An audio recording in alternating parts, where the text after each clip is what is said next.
ओम नमः शिवाय. हर हर महादेव. भगवान भोलेनाथांच्या कृपेने तुमच्या सर्व इच्छा मनोकामना पूर्ण हो. तर आज आहे हरतालिका. मी तुम्हाला हरतालिकेची कथा सांगणार आहे, त्यामुळे व्हिडिओ स्किप न करता शेवटपर्यंत जरूर बघा. तसेच चॅनलवरती नवीन असाल तर चॅनल लाईक करा आणि सबस्क्राईब देखील करा आणि कमेंटमध्ये हर हर महादेव लिहायला विसरू नका, जेणेकरून आपल्याला देखील भगवान भोलेनाथांचा आशीर्वाद हा प्राप्त होईल. जसा नक्षत्रात चंद्र श्रेष्ठ, ग्रहात सूर्य श्रेष्ठ, देवात विष्णू श्रेष्ठ, नद्यांमध्ये गंगा श्रेष्ठ, त्याप्रमाणे हरतालिका हे व्रत सर्वात श्रेष्ठ. एके दिवशी पार्वती माता कैलास पर्वतावर बसली होती. पार्वतीनं शंकराला विचारलं, महाराज, सर्व व्रतामध्ये चांगलं व्रत कोणतं? श्रम थोडे आणि फळ पुष्कळ असं एखादं व्रत असेल तर मला सांगा, आणि मी कोणत्या पुण्याईने आपल्या पदरी पडले हेही मला सांगा. तेव्हा शंकर म्हणाले, मी तुला त्याबद्दलची एक कथा सांगतो, ती तू शेवटपर्यंत जरूर ऐक. ही कथा ऐकल्याने आपल्याला पुण्यफळ हे प्राप्त होत असतं, घरामध्ये सुख शांती समृद्धी येत असते, आणि ही कथा ऐकल्यानंतरच आपल्याला हरतालिका व्रताचं पुण्यफळ हे प्राप्त होत असतं. एका राज्यात एक देवराज नावाचा ब्राह्मण राहत होता, ज्याने आजपर्यंत कधीच महादेवाच्या मंदिराची एकही पायरी चढली नव्हती, ज्याने आजवर कधीच कुठल्याच देवाची पूजा केली नव्हती. जर एखादी व्यक्ती ब्राह्मणाच्या घरात जन्म घेत असेल आणि तो पूजा पाठ करत नसेल तर त्याचे ब्राह्मण होण्याला काहीच महत्त्व नसते. देवराजने ब्राह्मण घरातच जन्म घेतला होता, तरी तो ब्राह्मण कर्म कधीच करू शकला नाही. नगरातील लोकांची फसवणूक करून लबाडीने त्यांच्याकडील अगदी पैसे लुटणे, धन लुटणे, चोरी करणे आणि त्या पैशातून मद्यपान करणे, त्यासोबतच कोठ्यावर जाणे, हेच त्याचे प्रमुख कर्म होते. दिवस निघून जाऊ लागले. आपली पत्नी आणि मुलांचे पालनपोषण तो याच पैशातून आरामात करत होता. अशातच त्याच्याकडून एक घोर पाप झाले. एक परस्त्रीची संगत त्याला लाभली. मित्रांनो, जर जमलेस तर या दोन गोष्टींपासून दूर राहा. पहिले म्हणजे परस्त्री आणि दुसरे म्हणजे परधन. परस्त्री आणि परधन हे मनुष्याला कधी बर्बाद करून टाकते हे त्याला सुद्धा कळत नाही. जर एखाद्या स्त्रीकडे आपण चुकीच्या नजरेने पाहत असेल किंवा तिच्याबद्दल आपण मनात चुकीचे विचार आणत असेल तर आपले जीवन नाश होण्यास वेळ लागत नाही. देवराजच्या आयुष्यातील ही सर्वात मोठी चूक होती. एके दिवशी देवराज तलावाकाठी अंघोळ करत असताना तिथून जाणाऱ्या एका वेश्यावर त्याची नजर पडली. तिला पाहून देवराज हा खूप मोहित झाला आणि तिच्या मागे मागे तो वेश्यालयापर्यंत पोहोचला. वेश्यालाही ही माहीत होते की देवराज तिच्या मागे मागे येत आहे, कारण ती सुद्धा त्याच्यावर मोहित झाली होती. त्यानंतर दोघांनी एकत्र राहण्याचा निर्णय घेतला आणि देवराज आपली पत्नी आणि 2 लहान मुलांना सोडून त्या वेश्यासोबत राहू लागला. ज्या पुरुषाने देवळाची एक पायरी चढली नाही, सतत याची टोपी त्याला त्याची टोपी याला करत असणाऱ्या देवराजला पत्नी आणि मुलांचा अर्थ काय समजणार होता? कालांतराने दिवस निघून जाऊ लागले. इकडे देवराजची पत्नी काबाड कष्ट करून आपल्या मुलांचा सांभाळ करत होती, तर तिकडे देवराज वेश्याच्या जीवावर त्याचे आयुष्य आरामामध्ये जगत होता. हळूहळू त्यांची मुलं मोठी होऊ लागली. मग एके दिवशी देवराज ज्या स्त्रीसाठी वेडा झाला होता, जिच्यासाठी आपले घरदार सोडून आला होता, त्या स्त्रीने देवराजला सांगितले की मला आपल्या राज्याच्या राणीच्या गळ्यातील हार पाहिजे. यावर देवराजने एक योजना बनवली आणि नगराच्या विशालकाय राजमहालात वेशभूषा बदलून प्रवेश केला. रात्रीच्या वेळी पहारेकऱ्यांची नजर चुकवत तो ज्या ठिकाणी राणीचे कपडे आणि दागिने असायचे त्या खोलीजवळ पोहोचला. खोलीत प्रवेश केल्यावर तो इकडे तिकडे राणीचा हार शोधू लागतो. त्या खोलीत राणीच्या कपड्यांसह असंख्य मौल्यवान दागदागिने, विविध सोन्या चांदीचे आभूषणे होते. शेवटी त्याची नजर त्या मौल्यवान हिरे जडित राणीच्या नेकलेस हारवर गेली. मग त्याने थोडासाही विलंब न करता हार पटकन आपल्या पिशवीत टाकला आणि तेथून चोर पावलाने शिपायांची नजर चुकवत राजमहालाच्या बाहेर पडला. दुसऱ्या दिवशी जेव्हा राणीने तिच्या हाराची अनुपस्थिती पाहिली तेव्हा राजमहालात एकच गोंधळ माजला होता. राजाला जेव्हा ही बातमी कळते की राणीचा हार चोरी झाला आहे तेव्हा तो प्रचंड क्रोधित होतो आणि आपल्या शिपायांना आदेश देतो की अगदी लवकरात लवकर त्या चोराला राणीच्या हारासह माझ्या समोर हजर करा. राजाचा हुकूम मिळताच सैनिक राज्यातील प्रत्येक घराची झडती घेऊ लागतात, अगदी ते कोणाला सोडत नाही. जेव्हा देवराजला हे कळते की राजाचे सैनिक राज्यातील प्रत्येक घराची अगदी निरखून तलाशी घेत आहे, तेव्हा तो त्या वैश्याच्या घरातून भयभीत होऊन पळ काढतो आणि पळता पळता तो सैनिकांपासून लपण्यासाठी एका मंदिरामध्ये देखील घुसतो. ज्या मंदिरामध्ये त्याने ब्राह्मण असूनही आजवर एकदाही पाऊल ठेवले नव्हते, ते मंदिर भगवान शंकरांचे होते. तिथे गेल्यावर त्याने पाहिले की काही ब्राह्मण भगवान महादेवांची पूजा पाठ करण्यामध्ये व्यस्त होते. काही वेळाने त्यांनी आपल्या जोडीतून एक शिव महापुराण ग्रंथ काढला आणि त्यांनी त्यातील हरतालिकेची कथा वाचायला सुरुवात केली. पण देवराजचे लक्ष त्या कथेकडे नव्हते. त्याच्या मनात फक्त हेच विचार चालू होते की जर सैनिकांनी मला पकडले तर राजा मला मृत्यूदंड देईल. भयभीत झालेला देवराज तापाने फणफणू लागला. मग इच्छा नसतानाही तो ती कथा ऐकू लागला, कारण त्याला माहीत होते की आपण मंदिराच्या बाहेर पडलो तर राजाचे सैनिक आपल्याला बंदिस्त करून राजासमोर नक्कीच हजर करतील आणि राजा मला मृत्यूदंड देईल. ब्राह्मण कथा वाचायला सुरुवात करतात. भाद्रपद महिन्याच्या शुक्ल पक्षाच्या तृतीयेला या दिवशी विवाहित स्त्रिया पतीच्या दीर्घायुष्यासाठी उपवास करतात. सर्वात आधी हा उपवास माता पार्वतीने भगवान महादेवांसाठी केला होता. माता गौरीने पार्वतीच्या रूपात हिमालयातील राजा हिमालयाच्या राजघराण्यात जन्म घेतला होता. राजा हिमालय म्हणजेच हिमाचल पर्वतांचे अधिपती होते.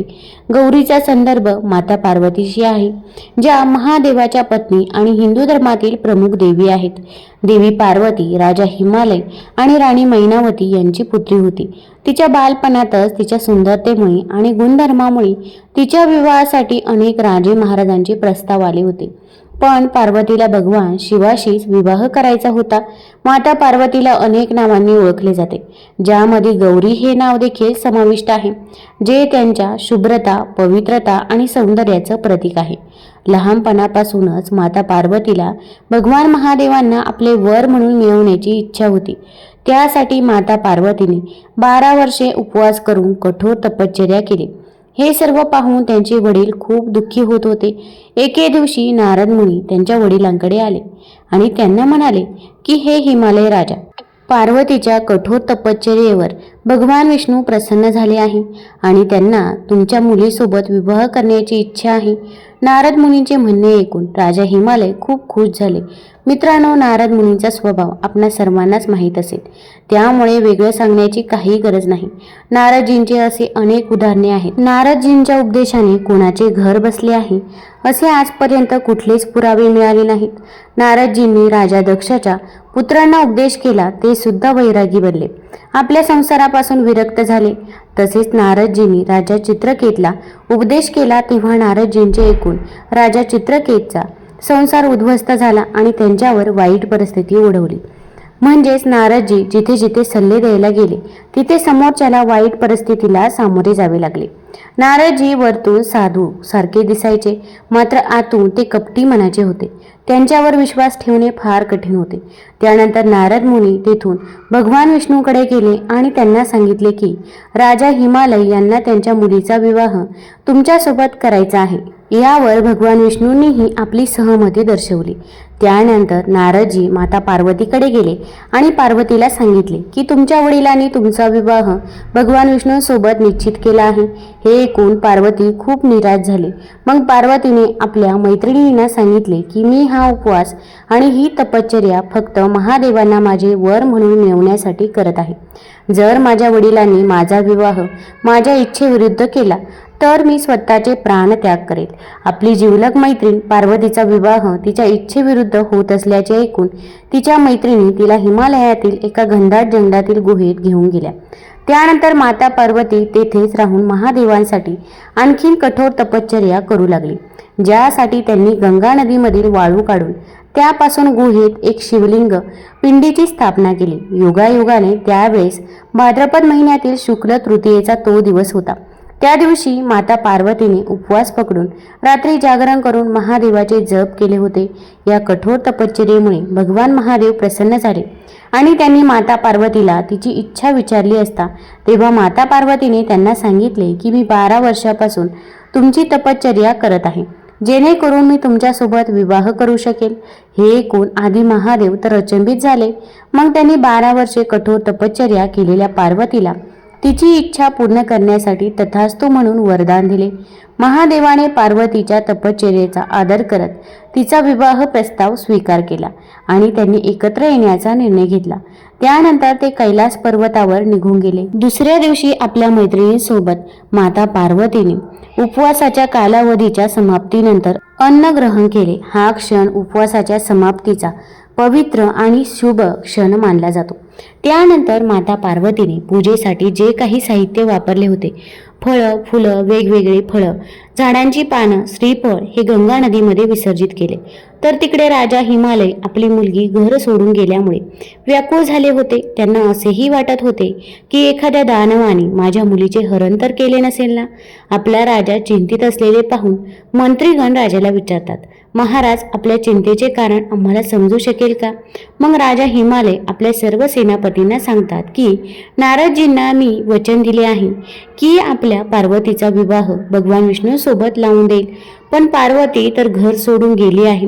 कदाचित तिचे एखाद्या राक्षसाने अपहरणही केले असू शकेल. हे ऐकून मंत्रीगण राजाला आश्वासन देतात की दिवस मावळायच्या आत आम्ही पार्वतीला शोधून आणू.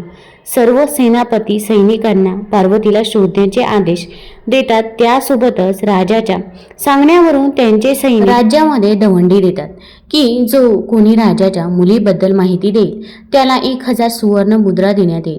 तसे पण राज्यातील प्रजा राजकुमारी पार्वतीवर प्रचंड प्रेम करत होती आणि तिच्या सौंदर्य व गुणांमुळे ती सर्वांची लाडकी होती. सर्व सैनिक, मंत्री आणि प्रजाजन पार्वतीचा शोध घेत होते, परंतु कुठेच तिचा काही शोध लागत नव्हता.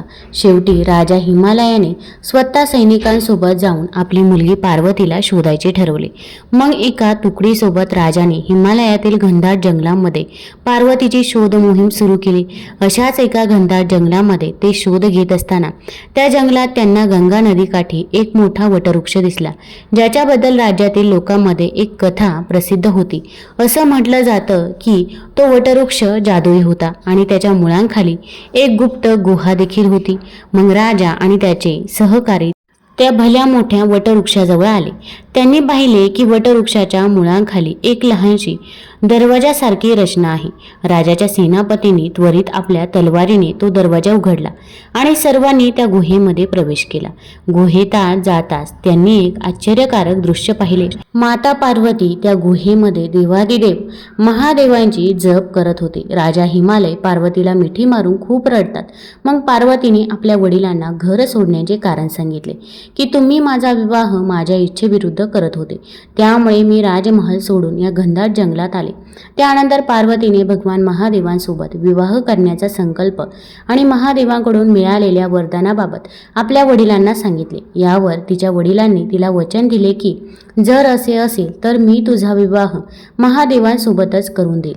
मग पार्वती आपल्या वडिलांसोबत राजमहालात पुन्हा आली. त्यानंतर राजा हिमालय यांनी भगवान विष्णूकडे जाऊन त्यांची माफी मागितली आणि त्यांना सांगितले की मला माझ्या मुलीच्या आवडीबद्दल माहीत नव्हते, त्यामुळे मला आपण क्षमा करावी. आणि ते पार्वतीच्या सांगण्यावरून तिचा विवाह महादेवांसोबत करण्यासाठी राजी झाले. त्यानंतर काही दिवसातच त्यांनी पार्वतीचा विवाह महादेवांसोबत थाटामाटात लावून दिला. महादेव आणि पार्वतीचा विवाह एक भव्य समारंभ होता. या विवाहामध्ये देवता, ऋषीमुनी आणि सृष्टीतील सर्व जीव उपस्थित होते. महादेव आणि पार्वती यांचा विवाह सृष्टीवर शांतता आणि समृद्धी आणणारा एक महत्त्वपूर्ण भाग होता. या विवाहामध्ये प्रमुख पाहुणे म्हणून नारदजींनाही आमंत्रित केले होते. तर वराच्या बाजूने म्हणजेच महादेवाच्या बाजूने सर्व देवांना आमंत्रित केले गेले होते. त्यासोबतच संपूर्ण राज्यातील प्रजाजनही आपली लाडकी राजकुमारी पार्वतीच्या विवाहाला हजर होते. पार्वतीने केलेल्या उपवासामुळे तिला महादेवांचे अर्धासन प्राप्त झाले आणि पार्वती महादेवाची अर्धांगिनी बनली. खरं तर भगवान शंकरांनी देवतांच्या विनंतीवरून लोकांच्या कल्याणासाठी राजा दक्षची कन्या सती म्हणजेच उमा हिच्यासोबत विवाह केला होता. काही वर्षानंतर सतीचे वडील दक्ष यांनी आयोजित केलेल्या एका यज्ञामध्ये आपले पती भगवान शंकरांचा अपमान करण्यात आला. आपल्या पतीचा अपमान सहन न झाल्याने तिने त्याच अग्निकुंडात उडी मारून आत्मदहन केले होते. मग त्यानंतर अनेक वर्ष उलटली आणि हिमालय राजांच्या घरी माता गौरीचा सती म्हणजेच पार्वतीच्या रूपात पुनर्जन्म झाला. तब्बल 12 वर्षे तपश्चर्या केल्यानंतर पार्वतीने भोलेनाथांना प्रसन्न करून त्यांच्याशी पुन्हा विवाह केला. गौरी म्हणजेच देवी पार्वतीचेच एक रूप आहे. हिंदू धर्मात देवी पार्वतीला अनेक नावांनी ओळखले जाते, जसे की उमा, सती, गौरी, अन्नपूर्णा, शैलपुत्री. त्यापैकीच एक नाव आहे तर ते म्हणजे गौरी. गौरी हा शब्द गौर म्हणजे शुभ्र किंवा गोरा असा अर्थ दर्शवतो. गौरी हे देवी पार्वतीचे शुभ्र, सुंदर आणि सौम्य रूप आहे. पार्वतीचे सखी हरण केल्यामुळे, सखीचा अर्थ म्हणजे मैत्री, पार्वतीच्या मैत्रिणींनी तिच्या सांगण्यावरून तिचे अपहरण केले होते. त्यामुळे या व्रताचे नाव हरतालिका असे पडले. ज्याने आजपर्यंत कधी देवाची एकही पायरी चढली नव्हती, तो देवराज नावाचा ब्राह्मण ही कथा अगदी मन लावून ऐकत होता. आजवर त्याने केलेल्या पापांवर त्याला पश्चाताप होत होता. त्याला आता त्याच्या पत्नीची आणि मुलांची आठवण येऊ लागली आणि तो विचार करू लागला की माझा मृत्यू अटळ आहे. कुठल्याही क्षणी मला मृत्यू येऊ शकतो. मग माझ्या पश्चात पत्नीचे आणि मुलांचे काय होईल, हा विचार तर तो करत होता. तो मंदिराच्या बाहेर पडला. त्याने मंदिरात ना भगवान महादेवांना नमस्कार केला, ना त्या कथा वाचणाऱ्या ब्राह्मणांचा आशीर्वाद घेतला. पण त्याने ते ब्राह्मण वाचत असलेली हरतालिकेची कथा पूर्ण मन लावून ऐकली होती. तिथून तो समोरच असलेल्या बेलाच्या झाडाखाली जाऊन बसला. आता काही वेळाने तिथे ते ब्राह्मण आले आणि त्यांनी देवराजला महाप्रसाद दिला. देवराजही रात्रीपासून उपाशीच होता, त्यामुळे त्याने तो प्रसाद आवडीने खाल्ला. तसेच यापूर्वी त्याने कुठल्याच देवाचा प्रसाद खाल्ला नव्हता आणि प्रसाद खाऊन तो काही वेळ तिथेच आराम करू लागला, या विचाराने की दुसऱ्या नगरात जाऊन तिकडे आपण स्थायिक होऊ आणि तिकडेच आपली पत्नी आणि मुलांनाही बोलून घेऊ. पण कदाचित आता आराम त्याच्या नशिबामध्ये नव्हता. राजाचे सैनिक त्याला शोधत शोधत त्या मंदिरापर्यंत पोहोचले आणि त्यांनी चहूबाजूंनी त्याला घेरले. त्यानंतर सैनिक त्याला बंदिस्त करून राजमहालामध्ये घेऊन गेले. जेव्हा देवराजला राजासमोर हजर करण्यात आले, तेव्हा राजाने देवराजकडे गंभीरपणे पाहिले आणि त्याला विचारले, तुम्ही हा हार का चोरला? जर तुम्हाला पैशांची इतकीच आवश्यकता होती तर आपल्या राजदरबारात तुम्ही मला मागू शकला असता. आपणास माहीत आहे की जेव्हाही राजदरबार भरतो तेव्हा प्रत्येक गरीब व्यक्तीला मी मदत करत असतो. मग तुम्ही असे धाडस का केले, याचे कारण मला कळू शकेल का? यावर देवराजने सांगितले की महाराज, एका वेश्यासाठी मी हा हार चोरी केला होता. वेश्या हा शब्द ऐकताच राजा प्रचंड क्रोधित झाला आणि देवराजला म्हणतो, जर तू तुझी गरिबी दूर करण्यासाठी हा हार चोरी केला असता तर कदाचित मी तुला माफही केले असते. पण एका वेश्याच्या नादी लागून आणि तिच्या सांगण्यावरून तू हा हार चोरी केलास, त्यामुळे तू माफीच्या लायक नाहीस. जर मी तुला माफ केले तर प्रत्येकाला असे वाटेल की काहीही किंवा कितीही मोठा गुन्हा केला तरी राजा माफ करतो. मग राज्यामध्ये दिवसाढवळ्या चोऱ्या होतील, मायलेकींची अब्रू लुटली जाईल. देवराज राजाचे पाय पकडून माफी मागू लागतो आणि रडू लागतो. राजा त्याला म्हणतो, तू विवाहित असूनही एका वेश्येच्या नादी लागला. या राज्याच्या तरुण पिढी तुझ्याकडून काय शिकायचे? तू तर ब्राह्मण आहेस ना, पण आजवर कधीच तू चांगले कर्म केले नाहीस. सतत लोकांना फसवून त्यांच्याकडे पैसे लुबाडत आला आहेस. त्यावेळी तेथे देवराजची पत्नी आणि मुलंही उपस्थित होते. मग देवराजने राजाला विनंती केली की मला माझ्या पत्नी आणि मुलांना भेटायचे आहे. राजा इतका पण क्रूर नव्हता. त्याने तातडीने आपल्या सैनिकांना आदेश दिले की देवराजला त्याची पत्नी आणि मुलांना भेटून त्यांची अंतिम इच्छा पूर्ण करू द्या.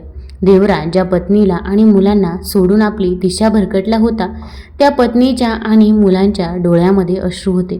ते पाहून त्याच्याही डोळ्यामध्ये अश्रू येऊ लागले, कारण त्याला त्याची चूक ही पूर्णपणे कळाली होती. पण आता फार उशीर झाला होता. दुसऱ्या दिवशी पूर्वसंध्येला देवराज ब्राह्मणाला मृत्यूदंड देण्यात आला. त्यावेळी यमराज, ज्यांना धर्मराज नावाने ओळखले जाते, त्यांचे काही यमदूत देवराजला न्यायला आले आणि ते देवराजला त्यांच्यासोबत घेऊन जाऊ लागले. पण त्यापूर्वीच भगवान महादेवाची माणसे नंदी घेऊन आले आणि त्यांनी यमदूतांना अडवले आणि ते देवराजला नंदीवर बसून कैलास पर्वत शिवदरबारी घेऊन गेले. आता देवराजलाही प्रश्न पडला की माझा तर मृत्यू झाला आहे आणि मी मृत्यूपूर्वी अनेक पाप केले आहेत, त्यामुळे मला नरक भोगावे लागणार होते. मग मला कैलास पर्वतावर आणि ते सुद्धा नंदीवर बसवून कशामुळे आणण्यात आले आहे? असे मी कोणते पुण्य केले आहे? त्यांनी हाच प्रश्न श्री भोलेनाथ महादेवांना विचारला. तेव्हा देवादिदेव महादेवाने सांगितले की तू माझ्या मंदिरामध्ये बसून जी शिव महापुराण कथा ऐकली, ज्या कथेचा तू महाप्रसाद ग्रहण केला, त्यासाठी तुला कैलासधाम प्राप्त झाले आहे. त्या दिवसापासून देवराज नावाचा ब्राह्मण कैलास पर्वतावर महादेवांची तपश्चर्या आणि त्यांची सेवा करत आहे. असे म्हणतात की या दिवशी ज्या मुली हे व्रत पूर्ण भक्तिभावाने आणि विधीपूर्वक पाळतात त्या मुलींना त्यांच्या मनासारखा जोडीदार प्राप्त होतो. जर विधवा महिला हे व्रत करत असतील तर पुढच्या जन्मात त्यांना उत्तम आणि दीर्घायुष्य जगणारा पती प्राप्त होतो. तसेच विवाहित महिलांसाठी त्यांच्या वैवाहिक जीवनात आनंद आणि सुख समृद्धी कायम राहावी या उद्देशानेही हे व्रत केले जाते. हा सण महाराष्ट्रासह इतर राज्यातही साजरा केला जातो. काही स्त्रिया या दिवशी पूर्ण रात्री जागरण करतात. पती आणि पत्नीने मिळून महादेवांची मनोभावे पूजा केली पाहिजे. जर पती पूजा करू शकत नसेल तर पत्नीने पूजा केली तरी पण संपूर्ण घराला पुण्यफळ हे मिळते. जर चुकून कोणाकडून काही पाप झाले असेल तर हे व्रत केल्याने त्या महिलेचे आणि त्या महिलेच्या घरातील लोकांचे पाप नष्ट होतात. उपवासाच्या दुसऱ्या दिवशी चांदीच्या पात्रातून किंवा तांब्याच्या पात्रातून ब्राह्मणांना अन्नदान केले जाते. जर एखाद्या महिलेकडून चुकून हा उपवास मोडला गेला असेल किंवा तिने हा उपवास पकडलाच नसेल तर त्या महिलेने ही कथा ऐकल्याने तिला हरतालिका व्रताचे पुण्यफळ प्राप्त होते. हरतालिका या शब्दाचा अर्थ हर म्हणजे स्वीकृती आणि तालिका म्हणजे उत्सव. म्हणून हरतालिका तृतीया हा दिवस पार्वतीच्या तपश्चर्येचा आणि प्रेमाचे व्रत म्हणून देखील मानला जातो. या दिवशी पार्वतीच्या समर्पणाची व महादेव आणि पार्वती यांच्या विवाहाची कथा देखील ऐकली जाते. या दिवशी महिला उपवास व्रत करून पार्वती आणि शिवाच्या एकत्रित प्रेमाचा आशीर्वाद प्राप्त करण्याची प्रार्थना करतात. पती पत्नी आपली सद्भावना आणि प्रेम व्यक्त करण्यासाठी तसेच इच्छित पती मिळावे यासाठी हरतालिकेच्या व्रताचे पालन करण्यात येते. इच्छित वर मिळावा म्हणून विवाहिक इच्छुक मुलीही हरतालिकेचे व्रत करतात. व्रतात 8 प्रहर उपवास केल्यानंतर अन्नसेवन करण्यात येते. व्रतापासून मिळणाऱ्या फळाचे वर्णन असे करण्यात आले आहे की अर्थात जीवनात सुख लाभण्यासाठी व्रताचे विधीपूर्वक पालन करण्यास सांगण्यात आले आहे. भविष्योत्तर पुराणानुसार हरतालिका व्रताच्या दिवशी भाद्रपद महिन्यातील शुक्ल पक्षाच्या तृतीयेस हस्तगौरी, हरिकाली व कोटेश्वरी व्रताचेही पालन करण्यात येते. यामध्ये आधी शक्ती माता पार्वतीचे गौरीच्या रूपात पूजन करण्यात येते. भाद्रपद शुक्ल तृतीयेच्या दिवशीच हस्तगौरी व्रताचे अनुष्ठान होते. महाभारत काळातही हे व्रत पाळण्यात येत असल्याचा संदर्भ वाढतात. भगवान श्रीकृष्णाने राज्यप्राप्तीसाठी धनधान्याच्या समृद्धीसाठी कुंतीस या व्रताचे पालन करण्यास सांगितले होते. यामध्ये 13 वर्षापर्यंत शिव पार्वती व श्री गणेशाचे ध्यान करण्यात येते आणि 14व्या वर्षी व्रताचे उद्यापन करण्यात येते. तर जेव्हा आपण हरतालिकेचे व्रत करत असतो तर ते व्रत हे अजन्म पाळले जाते. तुम्हाला जर ही कथा आवडली असेल तर चॅनलला लाईक करा, सबस्क्राईब करा आणि आपल्या मित्रपरिवारासोबत जरूर शेअर करा. धन्यवाद.